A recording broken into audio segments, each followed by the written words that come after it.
السلام علیکم ورحمۃ اللہ۔ ناظرین، میلاد النبی صلی اللہ علیہ وسلم کی مجلس کا انعقاد عین ایمان کا تقاضا ہے، اس لیے کہ مجلس میلاد النبی نام ہے ذکر مصطفیٰ کا، اور ایک مومن کا دل تو سکون ہی ذکر مصطفیٰ سے پاتا ہے، بلکہ ایک سچے مومن کی زندگی کا تو ہر لمحہ تصور محبوب میں گزرتا ہے۔ میرے دل میں ہے یاد محمد، میرے ہونٹوں پہ ذکر مدینہ، تاجدار حرم کے کرم سے آ گیا زندگی کا کرینہ۔ نبی رحمت کے ہم پر اتنے احسان ہیں کہ ہر سال کیا، ہم ہر روز اور ہر لمحہ بھی آمد مصطفیٰ اور بیست مصطفیٰ پر مسرت و شادمانی کا اظہار کریں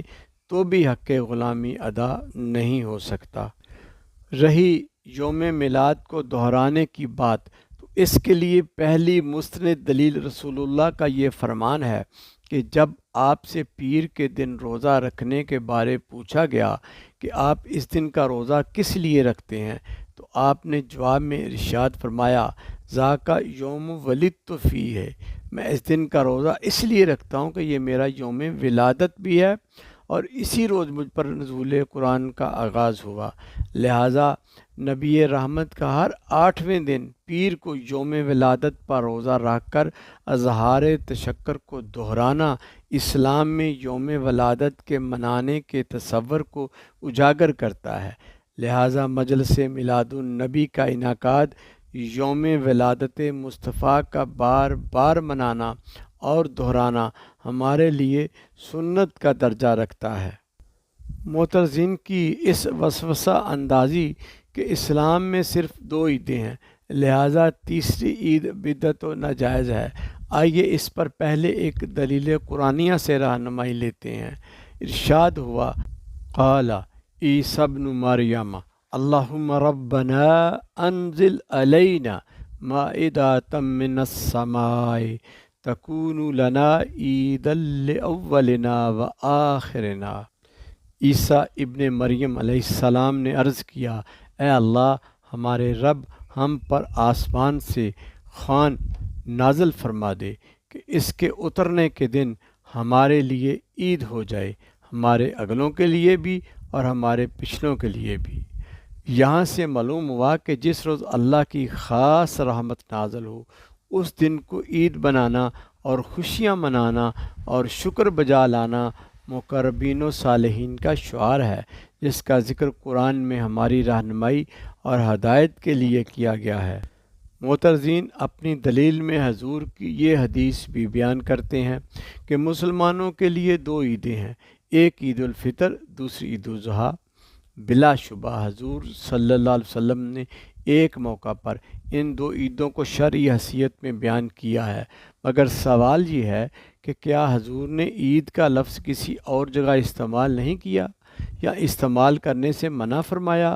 خود حضور صلی اللہ علیہ وسلم نے یوم جمعہ کے بارے ارشاد فرمایا، ان ھذا یوم عید، اور یوم الجمعۃ یوم العید، یوم جمعہ مسلمانوں کے لیے یوم عید ہے۔ ہر مسلمان اس یوم عید کو شرعی طور پر ادا کرنے ہر 8ویں روز مسجد میں جاتا ہے۔ سیدنا عمر فاروق رضی اللہ تعالی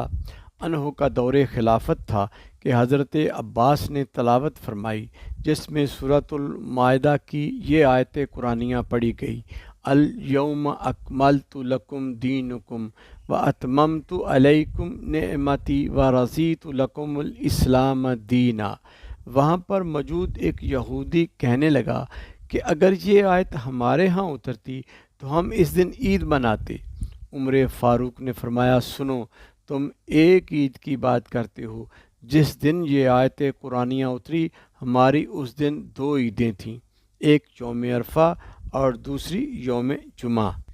لہٰذا مذکورہ بالا آیت قرآنیہ کے مطابق آسمان سے نزول خوان نعمت کا دن عید بن جاتا ہے، اور فرمان رسالت یوم جمعہ مسلمانوں کے لیے یوم عید ہے، اور اقوال صحابہ کہ نزول آیت قرآنیہ کا دن یوم عرفہ اور یوم جمعہ ہمارے لیے عید ہے سے ثابت ہوا۔ یوم میلاد النبی کو عید میلاد کہنا درست ہے۔ عید الفطر اور عید الاضحیٰ کی حیثیت شرعی عید کی ہے، جبکہ عید میلاد النبی کی حیثیت عید فرحت کی ہے۔ بلا شبہ رسول اللہ صلی اللہ علیہ وسلم کی ولادت و بعثت مومنین کے لیے نعمت عظمیٰ کا درجہ رکھتی ہے، لہٰذا اس دن یوم ولادت مصطفیٰ کو اظہار تشکر اور اظہار مسرت کے لیے عید فرحت سمجھ کر منانا ایک مومن کے لیے مستحب و جائز عمل ہے۔ اور عید کے لغوی معنی خوشی کا دن جو بار بار لوٹ کے آئے، لہٰذا ہر سال بلکہ سال میں بار بار مجلس میلاد کا انعقاد خیر و برکت کے حصول کا ذریعہ ہے۔ معترضین یہ بھی کہتے ہیں کہ چلو مانا ایک نورانی صبح حضور کی جلوہ گری ہوئی تھی، مگر تم روز میلاد منانے بیٹھ جاتے ہو۔ جواباً ہم کہتے ہیں کہ قرآن میں رب کائنات نے فرمایا ان انزلنہ فی لیلۃ القدر، اور ساتھ ہی فرمایا لیلۃ القدر خیر من الف شہر۔ ان آیات قرآنیہ کے تناظر میں ہم کہتے ہیں جس طرح صدیوں پہلے قرآن کی ایک رات لوح محفوظ سے آسمان دنیا پر اترا تھا، مگر قیامت تک ہر سال وہ رات جب آتی ہے تو 1000 مہینوں کی عبادت سے بہتر ہوتی ہے، تو پھر جس دن خود صاحب قرآن جلوہ گر ہوئے، وہ گھڑیاں کیوں نہیں ہر سال حصول برکت کا ذریعہ بن سکتی؟ اور دوسری بات بھی اسی سورہ میں ارشاد فرمائی گئی کہ اس شب قدر نزول قرآن کی رات میں تنزل الملائکۃ والروح فیہا بإذن ربہم من کل امر سلام ہے حتی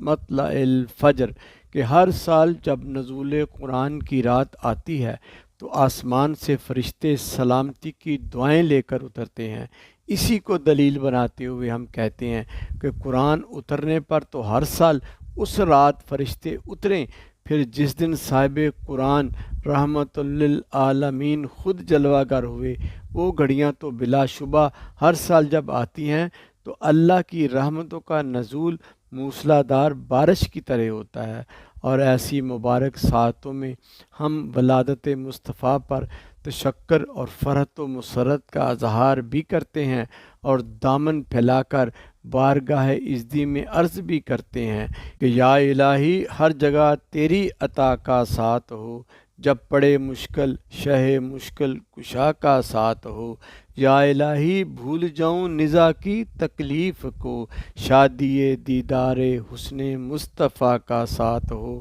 یا الہی گرمی معاشر سے جب بھڑکیں بدن، دامن محبوب کی ٹھنڈی ہوا کا ساتھ ہو۔ شاہ ولی اللہ محدث دہلوی، جن کو سب اتھارٹی مانتے ہیں، وہ اپنی تصنیف الدر صغیر فیوز الحرمین کے صفحہ 81 پر بیان کرتے ہیں کہ سنی سنائی نہیں کرتا، ایک سال میں ذاتی طور پر ربیع الاول کے مہینے میں مکہ طیبہ میں تھا، اور ولادت کی رات میں مولد نبی میں گیا۔ لوگ جوک در جوک اس مکان کی طرف جا رہے تھے۔ وہاں پہنچ کر دیکھتا کیا ہوں کہ لوگ کھڑے ہو کر نبی رحمت پر درود پڑھ رہے ہیں اور حضور کی ولادت باسعادت کے واقعات کا ذکر کر رہے ہیں۔ شاہ ولی اللہ لکھتے ہیں کہ میں بھی ان کے ساتھ شامل ہو کر درود پڑھنے لگا، اور پھر دیکھتا کیا ہوں کہ اچانک ایک طرف سے نور کی چادر سی اس محفل پر چھا گئی۔ میں نے چاروں اور دیکھا کہ یہ نور کیسا ہے، کوئی روشنی کا ذریعہ یا شمع روشن نہیں کی گئی۔ لکھتے ہیں کہ نظر کی آنکھ سے تو مجھے سمجھ نہ آئی، مگر جب میں نے دل کی آنکھ سے دیکھا یعنی مراقبہ کیا تو سمجھ آئی کہ یہ تو دنیا کی کسی چیز کا نور نہیں، یہ نور فرشتوں کا ہے جو عرش کو چھوڑ کر مکہ میں آقا کے گھر نبی کا میلاد منانے آئے ہیں۔ اور یوں لگ رہا تھا کہ یہ صرف فرشتوں کا ہی نور نہیں بلکہ ساتھ ساتھ اللہ کی رحمت کا نور بھی برس رہا ہے۔ اور بالفاظ شاہ ولی اللہ نور کی برسات سے میری روح کی آنکھ بتا رہی تھی کہ فرشتے بھی نبی کا میلاد منانے زمین پر آتے ہیں۔ ناظرین، ایک مستند اور معتبر عالم دین کا آنکھوں دیکھا حال سن کر ہم کہتے ہیں کہ فرشتے کوئی کام اللہ کی اجازت کے بغیر نہیں کرتے، بلکہ اللہ کے حکم کے پابند ہیں۔ یہ مستند عالم کا آنکھوں دیکھا حوالہ بتاتا ہے کہ فرشتے بھی میلاد مناتے ہیں۔ اب اگر ہم آقا کے غلام میلاد منائیں تو پھر معترضین کو اپنے موقف پر نظر ثانی کرنے کی اشد ضرورت ہے۔ مذکورہ بالا قرآن و احادیث رسول، صحابہ کے اقوال و افعال اور مستند علماء و مجتہدین کے دلائل کے بعد ہم کہہ سکتے ہیں کہ ہمارا مسلک وہ ہے جو فرشتوں کا بھی عمل ہے کہ اپنے نبی رحمت کی آمد پر خوشیاں مناؤ۔